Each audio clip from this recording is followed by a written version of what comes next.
Welcome back to Development Division. This is Chris, and today I'm working on the Jeep again. You're not dreaming, this is reality. I'm going to be installing a PSC power steering pump. It's the upgraded power steering pump, as well as a reservoir to go with it. These parts look sweet. They're all billet aluminum. I think one of the last videos you saw of the Jeep was replacing the power steering unit. But shortly after that, I went to 7-Eleven and I came out with power steering fluid all over the parking lot. I have heavy duty tires and all the fixins, so I just need my power steering pump to match that performance. So today, I hopefully have all the parts. There's not much instructions or a database on how to install this online, so hopefully this video can help people at home try to do the same thing. The first thing we're going to start out with is we need to gain access to the power steering pump and the lines. So we're going to remove the intake tube, the intake box here, probably this coolant reservoir tank. There's not coolant in the Jeep to my knowledge, or not very much. So I'm going to take this out so I can get to the steering box down there. We're going to have to take off the belt as well. But let's first start off by taking off the intake and clearing out some room for us.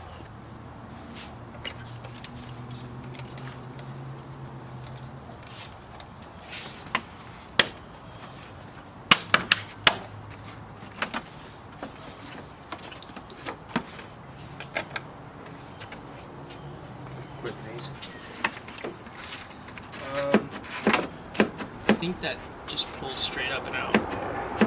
Okay. There you go.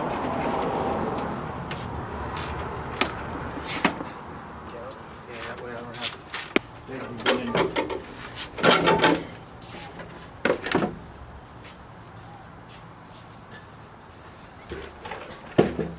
I got my snorkel off. If you don't have a snorkel, then the air box just pulls out after you get the cover off. Getting that out of the way. And now my dad is going to be taking off the belt. There's a video on my channel about the belt installation, but there's a tensioner. It's pretty simple. Get a 3/8 drive socket wrench, and I believe you turn it clockwise, and that should loosen up the belt drive. I'm going to start removing the power steering reservoir, the OEM. This is a 10mm bolt, closest to the passenger side. We're going to be replacing this reservoir, so we won't have to see this anymore. I just have two lines, one that goes to the pump, then one goes to the rack. Let me go ahead and start removing these lines. Here's a quick tool tip. Go ahead and get yourself a pair of hose pliers. They're set up like a normal set of Needlenose pliers, but they have a little bit of a circle on it to go around the hose. And if you've ever done your coolant lines or any type of hoses, you know that they can kind of get a little bit stuck on. So you just go right around where the connection is, give it a little twist, and it will kind of break free, and it's really easy. You don't have to get your hands dirty. So take this out. There you go. Here's our OEM power steering fluid reservoir, and to my knowledge there is a filter in here as well. So if you are servicing your power steering, this is one thing that you need to note to replace, because your filter is built into your reservoir. So if you're not making the upgrade like we are today, make sure you find an OEM replacement for your reservoir whenever you do your power steering maintenance. We have our access to our pump here, so we're going to undo the lines first, just because it's kind of hard to take off the lines when the power steering pump isn't stable. So we're going to take those off, and then we're going to piece out our new kit and see how this is going to lay out. There's some custom hoses here with some AN fittings. We're going to have to cut and fabricate some lines here and find a place for this too.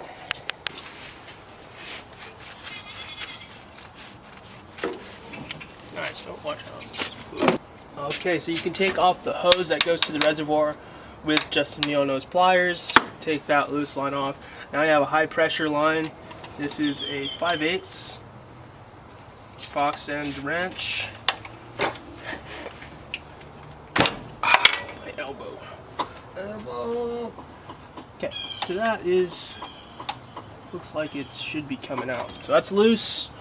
Now I can work on taking off the pump here. 1, 2, 3. I think it's actually just 3 bolts. But you'll need to go through the pulley to get access to them. So I have a 13mm deep hex socket on the wrench here. And these bolts shouldn't be too tight.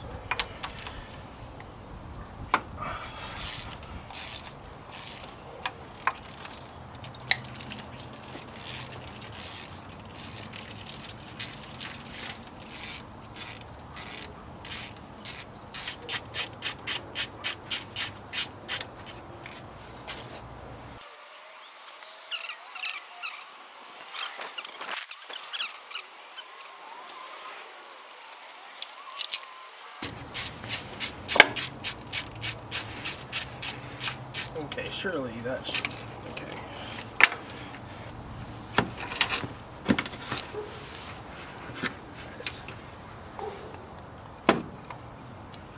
That's the one that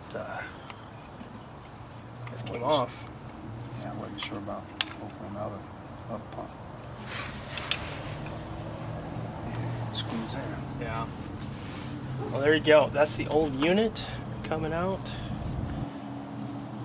This is a high pressure line that goes to the pump. I have a new one in Sunsong. This is the part number if you guys are looking for it. This connector here got stuck into my old pump, so thankfully we were saved by Rock Auto. But we need to find the other end. I believe it should go to the box, right? Maybe spray some liquid wrench. Do we have liquid wrench? Yeah. On those bolts right there.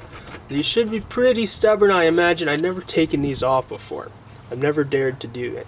Okay, so it's the back one. And then this front one goes to, it's this one right here.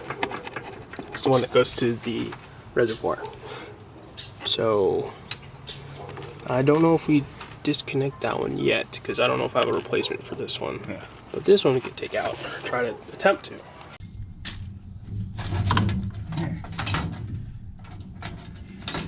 Nice! Great success. I already took it loose on the bottom, so.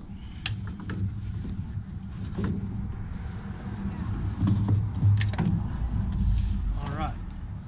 So before we start installing, we just took a second to figure out how the routing and the mounting positions need to go. We are only going to be disconnecting the line that runs from the box, the steering box, to the pump. That one is this line right here. Part number is up on the screen if you want to replace it. It's good to replace your lines whenever you do your fluids, because all that debris and stuff is getting stuck in these lines. And also lines have a shelf life as well. But anyways, so that factory connection is going to go into the pump. Hopefully this one doesn't get stuck in there just like that. This 90-degree should fit on this end of the pump. That goes to the 3/4 line. You're going to use a hose clamp to secure that. Then this line will run to your reservoir, the outside. On the top of the reservoir we have, this looks like a 1/4 line, and then on the inside, or the inside of the reservoir, we have an connector here, an adapter fitting, some 3/8 hose that will get the reservoir to the new location from the factory hose. We're going to tap into the factory reservoir hose with this barb fitting. Some hose clamps on this will do as well.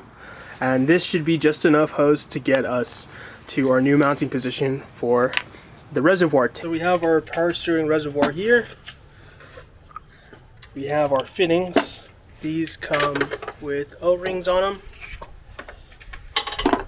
Add a little bit of oil on these just so they slide into place and they don't rip on installation. Power steering fluid that we're going to be using is this Swepco 715. This is recommended for this pump and system. I'm not going to put any SuperTech in it, so please don't worry. But I'm just going to use a little bit of this oil to lubricate the O-rings. This is a good tip whenever you're doing any kind of install like this. Even with your oil filter, you want to lube up the O-rings because dry rubber does not slide. We're going to hand thread these in, and I have a couple of sockets that will fit. This one is a Pittsburgh, but they forgot to stamp the branding of what size it is, but I believe it's a 32. It's a 32. So I'm going to just go ahead and get easy on these. These don't need to be torqued down too much until they bottom out. Wrench. I'm going to turn this until it's tight. That's pretty snug right there. The smaller fitting is a 22.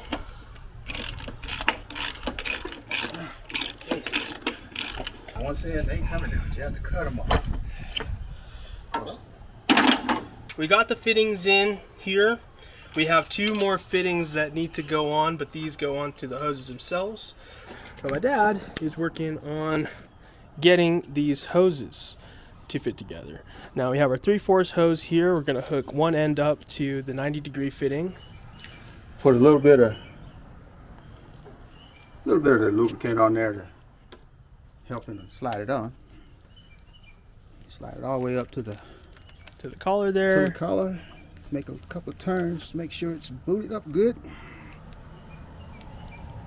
And then this end of the hose, the fraying, you can stop the fraying by putting it inside of this plastic sleeve here. That's going to protect it. That should be good enough. We're going to add a hose clamp there, and on the other end of the 3/4 we're going to add this fitting here. So my dad will be tasked with hose control, and I will be mounting up the reservoir and the pump.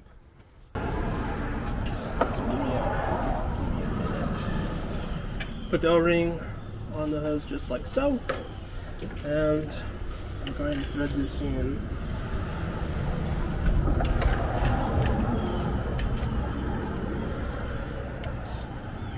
Snug. So a little bit of time has passed. My cameras have kept dying, but the pump is installed. I have the high pressure line all tightened up to it. Now it's time to put in the reservoir my dad kindly has put on the hoses. This 3/4 line is looking a little too long, so I'm a little bit scared. Let's go ahead and fish this in here and see, get a little test fit going, see how everything's gonna sit. Please. Okay, so that's going there. Oh Lord. Why is this hose so long? I guess they want to give you some room to mount, figure out where. Hello. hello? How are y'all? Good. Busy. Good. Good luck with the Jeep. Thank Thanks. you. All right, so okay, so that it's gonna be up here. So that cut is gonna be like right there. Put a little bit extra on it. Yeah, put a little extra on it. After that test fit, this 3/4 hose is about twice as long as it needs to be. You can loop it around if you want, but I don't want any air bubbles stuck in the system. So we cut it out. You're gonna want to mask off around where you're gonna cut, just because it has the kind of that cloth, nylon Webbing on the outside. webbing on the outside. And to cut it, if you don't have an angle grinder to make a clean cut, then try out one of these PVC cutters. This is a Cobalt from Lowe's. Pretty cheap. I think this was 20 something bucks, but they have a bunch of different kinds of sizes and ranges, so you can get one that fits your budget or your build. But this cuts like smooth butter. Let me show you how clean it cuts.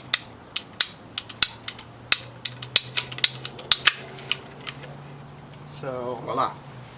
As you can see, that is a clean cut. Your razor blade straight edge is not gonna achieve something like that. It's just not.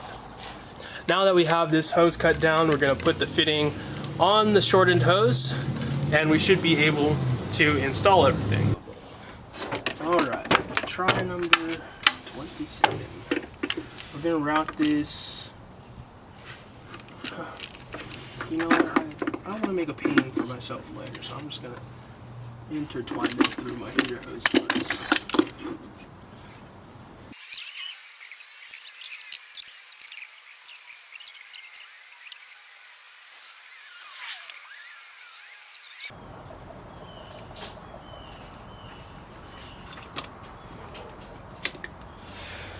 That's not going anywhere. So we have our reservoir mounted up. Next, we need to tighten down this fitting on the pump and then make our last connection with this barb fitting to our OEM hose. I just have to figure out which way I want to route this. Probably just gonna go straight over like that. Still room for everything. Nothing will get in that way, right? Should be. Belt's out of the... Yeah, that should be.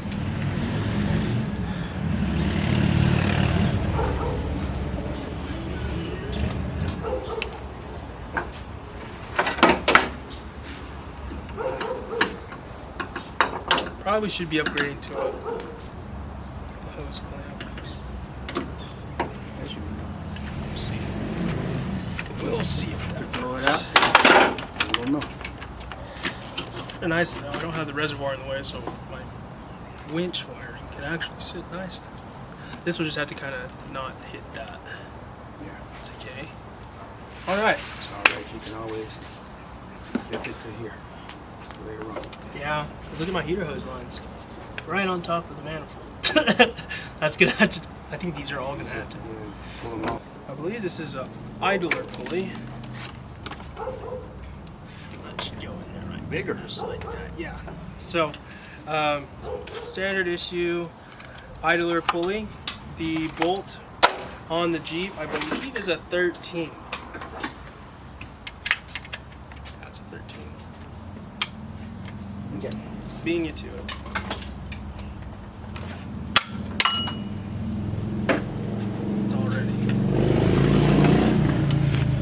It's Already loose.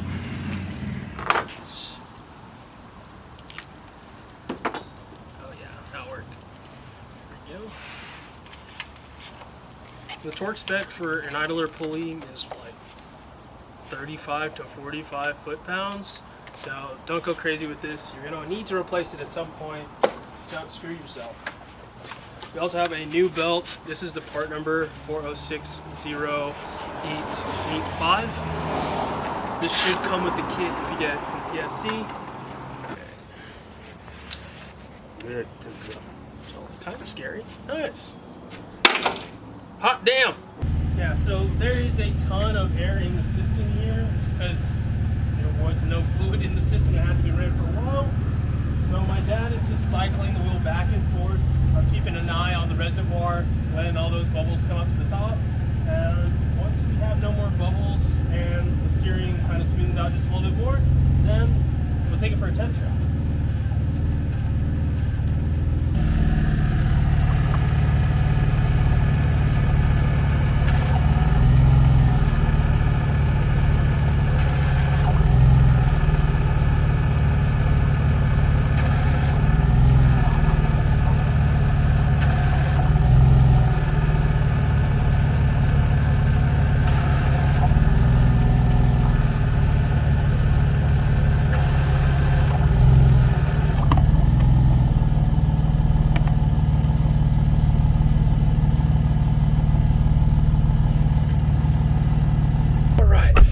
Here we go. This is it's a familiar feeling, but I haven't felt it in a while.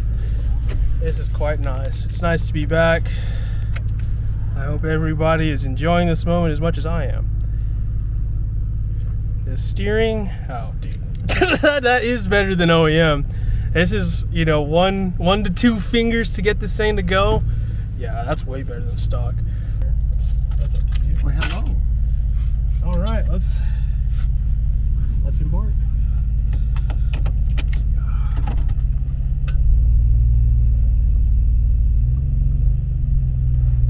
Hopefully all my tires have enough air in them.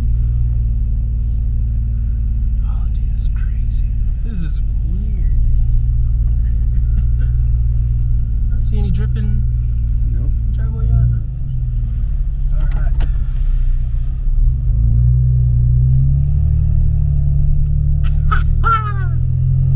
This thing is so high up. I need some air and some tires. Feel them flat spots. Oh yeah. This thing's been sitting for a minute. Get this turn here. Whoa! Alright, where's my... Alright. There we go. Like, where is all my controls again? This took me a while. Here we go, man. Alright. Dang, I'm on top of the road right here. Yeah. Oh, good God. Look at this alignment, though. That's not good. Let me get up on the brakes. Downshift to 1.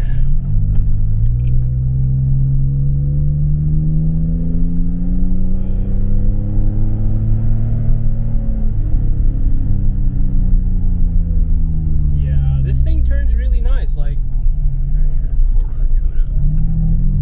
Oh yeah, it feels so light.